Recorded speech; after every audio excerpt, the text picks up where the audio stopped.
Assalamualaikum warahmatullahi wabarakatuh. Apa kabar teman-teman? Semoga sehat selalu dan diberikan usia yang berkah. Saya Mama Wiwin, mamanya Sano.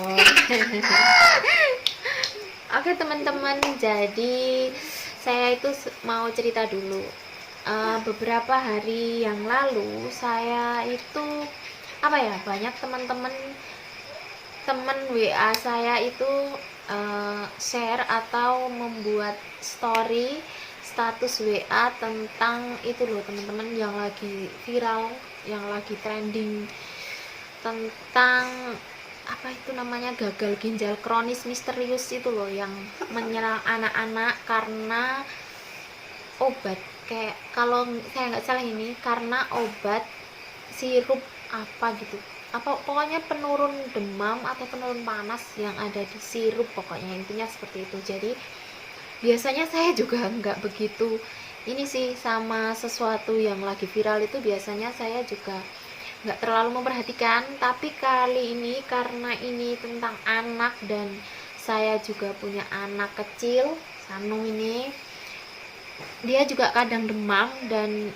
kalau saya mengatasi demamnya itu udah 2 sampai 3 hari nggak turun demamnya, itu biasanya saya juga membawa dia ke bidan dimana dia dulu dilahirkan, dan itu juga biasanya dikasih sirup gitu. Jadi saya juga jadi khawatir nih teman-teman, kayak gimana ya kok kayak gini, padahal kemarin dia juga minum sirup kayak gitu. Tapi ya untuk itu kita doakan saja, semoga segera teratasi, kita serahkan kepada yang berwenang. Nanti Nera aku bukunya sana dulu. Semoga segera teratasi, semoga cukup sampai di sini aja, angkanya nggak bertambah lagi, dan semoga yang sedang menjalani, semoga segera diberikan kesembuhan ya. Semoga anak-anaknya bisa segera kembali sehat. Semoga anak-anak kita selalu terlindungi ya teman-teman. Semoga anak-anak kita selalu sehat gitu. Nah, setelah kejadian ini, sebagai mama yang mempunyai anak kecil yang kadang-kadang demam, kita pasti jadi bertanya-tanya dong, Ma. Gimana nih caranya kalau pas anak kita demam, sedangkan obat aja udah sekarang keadaannya seperti ini. Jadi sebenarnya demam itu disebabkan oleh berbagai faktor, dan ada demam itu yang tidak harus menggunakan obat, itu bisa kita atasi sendiri di rumah teman-teman. Jadi gimana sih caranya mengatasi demam pada anak tanpa obat, itu bisa kita upayakan di rumah dulu. Jadi kalau yang biasa saya lakukan pada anak saya Sanum, itu yang pertama adalah berikan anak minum lebih sering dan lebih banyak dari biasanya. Kalau anaknya masih menyusu, itu bisa diberikan ASI lebih sering. Jadi dia disusui aja gitu lebih sering bayinya teman-teman. Kalau yang sudah tidak menyusu, diberikan air putih, jus buah encer, atau kalau Sanu biasanya air jeruk anget sih, dia biasanya saya bikinin jeruk kadang jeruk nipis, kadang juga jeruk biasa, yang jeruk buah itu, kadang jeruk peres, jeruk apa aja sih. Jadi dikasih air hangat, terus saya kasih madu paling kira-kira 2 sendok, terus itu jadi 1 gelas, itu saya kasih ini, itu biasanya dia suka, jadi dia bisa lebih banyak minum. Terus juga air putih kalau bisa ya, tapi biasanya anak kecil susah minum air putih, emang kalau lagi nggak sehat aja susah, apalagi lagi sakit ya tapi diusahakan, tetap diupayakan terus gitu. Terus untuk yang kedua, pastikan anak mengenakan pakaian yang nyaman. Pakaiannya usahakan dari bahan katun agar bisa lebih mudah menyerap keringat, yang tipis ya, nggak tipis-tipis banget, tapi juga hindari mengenakan pakaian yang tebal. Maksudnya hindari menggunakan pakaian yang tebal terlalu tebal itu karena itu juga nggak baik. Terus juga menyelimuti anak dengan selimut tebal itu juga hindari.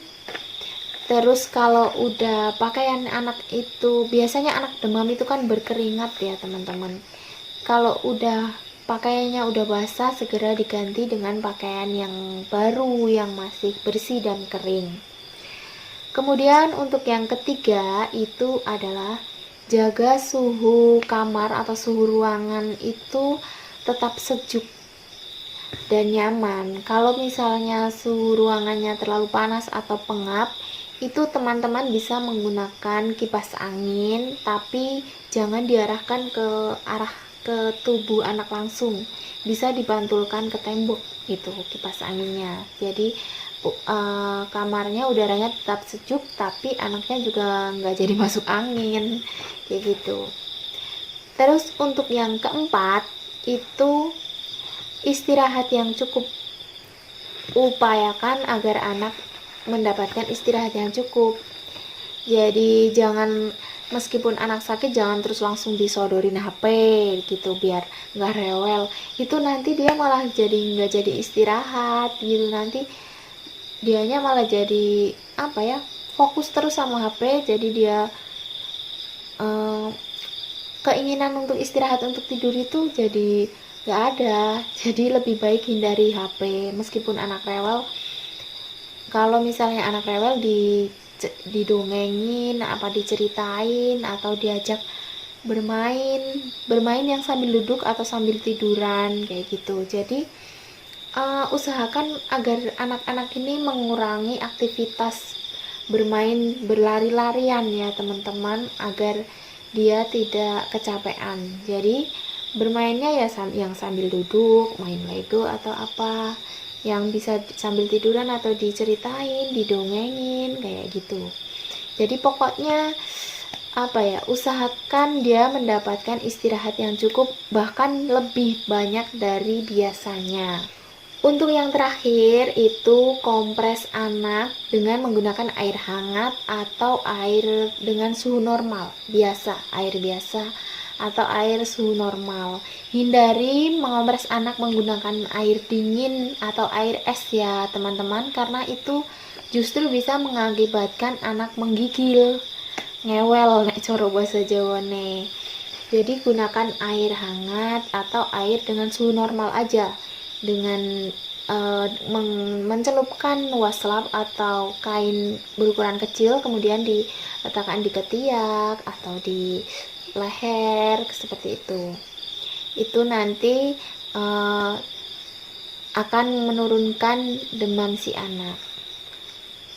Kemudian jika dalam waktu 1 hari kita sudah berupaya dengan semua ini, sudah kita upayakan, ternyata demam si kecil masih juga belum turun atau masih tinggi, itu segera bawa ke ke dokter atau ke bidan. Kalau si Sanum biasanya saya bawa ke bidan. Kalau udah misalnya 1 hari demam, udah saya lakukan semuanya, ternyata demamnya belum turun, besoknya baru saya bawa ke bidan. Tapi sering juga ini dengan cara seperti ini, kemudian demamnya turun, dan atau kalau pas lagi sama pilek itu pileknya jadi nggak jadi gitu loh, nggak jadi meler. Oke teman-teman, cukup sampai di sini video saya kali ini. Semoga video saya bermanfaat. Kalau teman-teman punya cara lain atau tips lain untuk menurunkan demam anak tanpa obat yang bisa kita lakukan di rumah, itu teman-teman bisa berbagi di kolom komentar. Oke, terima kasih sudah menyimak video saya. Sampai jumpa di video saya selanjutnya. Semoga video saya bermanfaat ya. Terima kasih. Assalamualaikum warahmatullahi wabarakatuh.